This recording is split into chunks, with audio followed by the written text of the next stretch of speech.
You ready?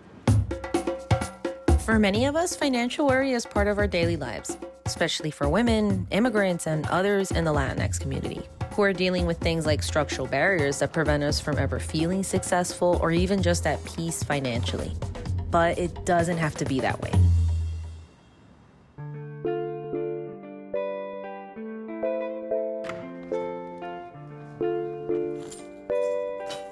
My name is Cindy Rodriguez. My parents are Peruvian, but I was born and raised in New Jersey. I am a journalist by training. For the longest time, I've been telling stories and trying to highlight other people doing great things in the community. Welcome, what up, happy Monday. I'm doing a little bit of research right now, and basically what I'm finding is a little bit mind-boggling. I'm trying to make the math make sense. I'm looking up here that the average median income of my neighborhood, North Hudson County, is $27K, but the average rent is $2,500, which means if I didn't have this one particular apartment that I've been in almost 8 years, I would probably be priced out of my own neighborhood. How does this work? Make it make sense.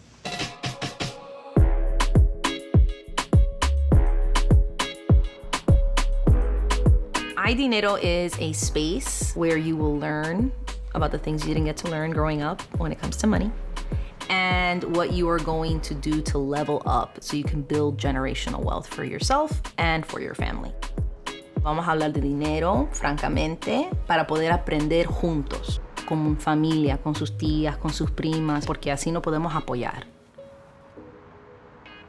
But before we get into the leveling up your money, we are here to learn about our money wounds so that they do not take over our lives. When it comes to your money, the first thing I wanted to know is mindset. So the first person I wanted to talk to was Hazel McIntyre. She is a social worker and a financial educator. As a Dominican from the Bronx, she saw that her people were stressing out about money. She then started educating herself, and now she's developed programs for children and intergenerational families. She's got knowledge for days, but her story in itself is also really inspirational. Hazel! We're doing it. Yes, so good to see you. When we thought about this series, we thought we have to start with generational trauma as it pertains to your relationship with money and what that looks like. So what would you say to someone that isn't even aware of the concept? Financial generational trauma can be either an event or an environment that has influenced how your family has felt about, dealt with, and managed money, and how this just keeps getting passed on. How does financial generational trauma show up in our lives? It can show up as overworking, overspending, being overly frugal, noticing that something is not going right, and yet you avoid asking for help. Then this leads to anxiety, depression, and feeling hopeless. And so the vicious cycle continues. I want to shift the cycle by providing financial literacy and education to those in underserved communities. It really is something that you can teach at an early age, and the earlier you learn it, the more it becomes a part of your everyday life. Had I known this sooner, I could have done a lot more, not just for me, but for my children as well. We're gonna take a tour of West New York, New Jersey. This is a working class neighborhood. It's over 70% Latino. And it's an immigrant hub. So many generations of families have come through here to just get settled in. Welcome, we are at my childhood home. Right behind me is a rear house. So second floor is where I grew up. Hello. Saluda. Growing up, my mom, she was struggling. She was living paycheck to paycheck, but it's not even her fault. There are things like systemic inequalities that we are still speaking up on, like the racial wealth gap. 57 cents to the dollar is a big deal. That means if that does not change, someone like myself could work till the end of her days and still not catch up. That's real. The first time I realized I was poor was in college. First semester, I was at a payphone back in the day. I was calling my mom to confirm that I was gonna send over some money. Right next to me was a girl that was calling her mom because she needed $500. She had just spent frivolously. And I don't say that to judge, I say that to make a point, because while we were standing next to each other there, we couldn't be farther apart. I grew up with a lot of people who are children of immigrants who are right now figuring out a way to hold themselves out and their parents. I am my parents' emergency fund, retirement fund. I'm happy to do it. I love them, but I have to set up myself and the ones before me and possibly the ones after me. It's a lot of pressure. In college, I felt like I was just trying to survive. And then I realized I wasn't the only one. I mean, I grew up poor, dirt poor. So obviously when it came to going to college, and I was the first one to go, I had, first of all, no information, did not know how to maneuver that whole process. Now for my children, I've been very intentional about what I want their first day of college to look and feel like, so that it's different from mine. So what would you say to the people who are beginning this money journey? Like, what is that first step, like right at the gate? You set your goals. Once you start setting your goals, you have a clearer vision of what you want your money to do. Whether that's a goal for you to spend the money or just to have it as an emergency, whatever the case is, if you don't take the step to do that for yourself first, then you're not going to be able to do anything for anyone else. You cannot pour from an empty cup. Correct. I was very young and my grandmother passed away back in Peru.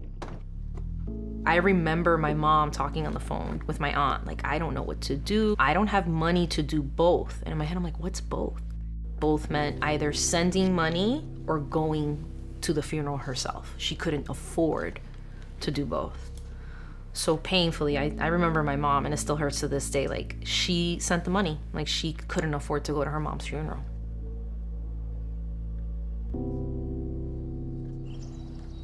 I have already seen the value of having an emergency account.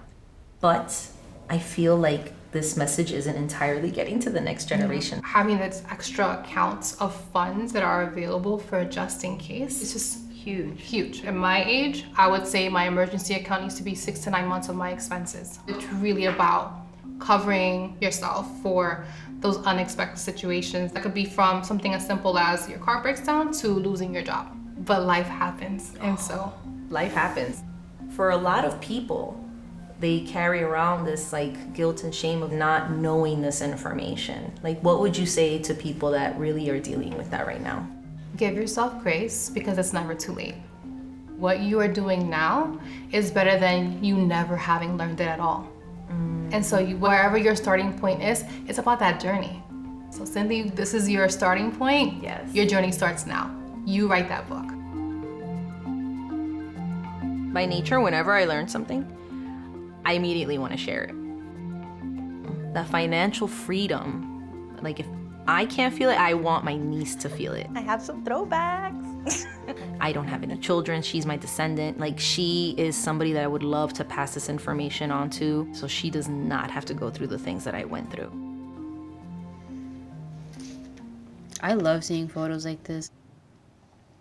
Like, I remember this. Oh my God, this is when we were living with Grandma.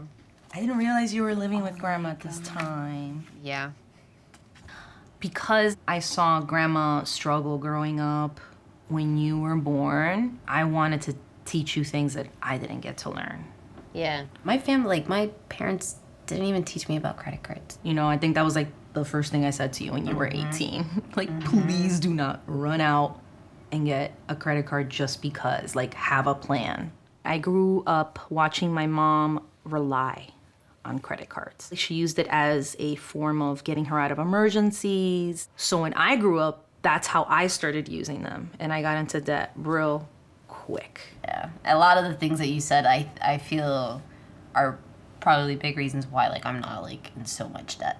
Oh, that makes me so happy. I loved that I had somebody kind of looking out for me. You would do, like, savings accounts.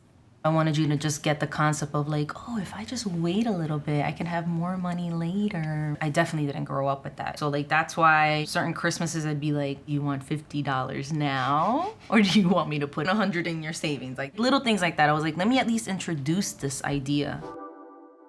So what is the solution? We can address these inequalities like the racial wealth gap, find out if we're really getting paid what we should be, and speak up about it.